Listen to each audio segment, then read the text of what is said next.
initiative of Locality. Delighted to see so many of you here today.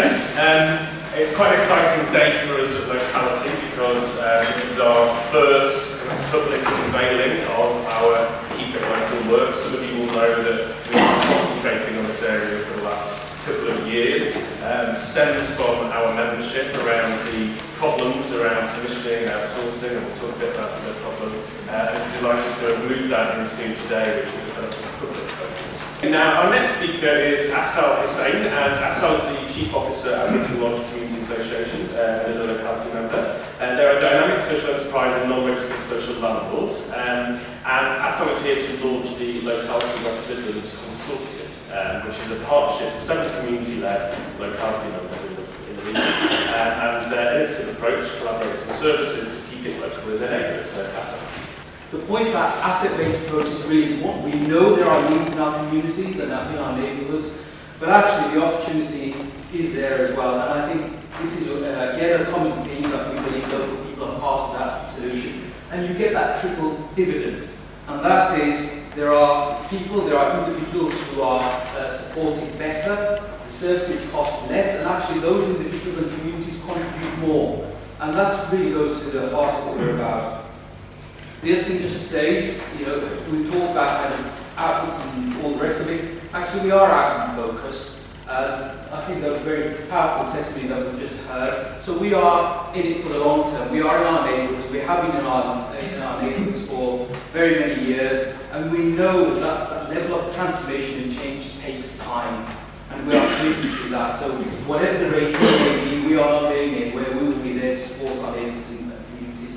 And the final thing really is by working together and collaborating, we are individual organisations, but actually we have complementary services, and that is what adds value. We've heard about keeping it local, we've heard about economies of scale. Actually what we offer is economies of scope.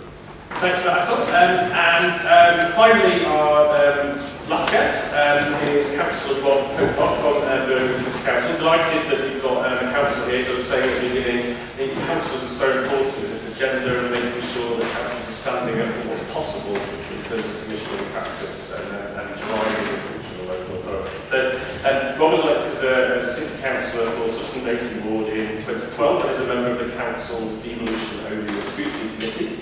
He's also an active supporter of the campaign to restore a devolved Sutton Coldfield Town Council in Birmingham, and he's submitted a petition of over 10,000 signatures in support of this, which has triggered a full-scale legal community governance review. So it's now in the process of consulting residents about the proposal. So, Rob, over to you.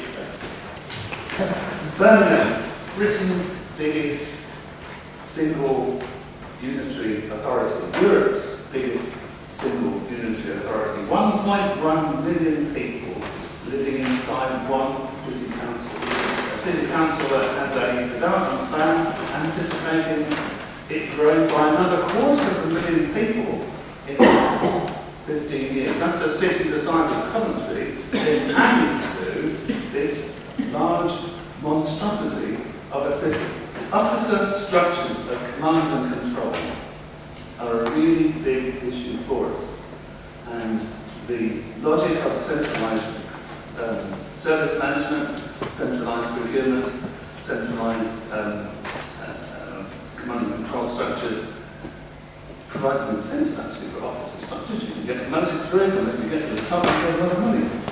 Equally, the appeal of the political structures, political parties run the city, they control the city, they're very reluctant to cede political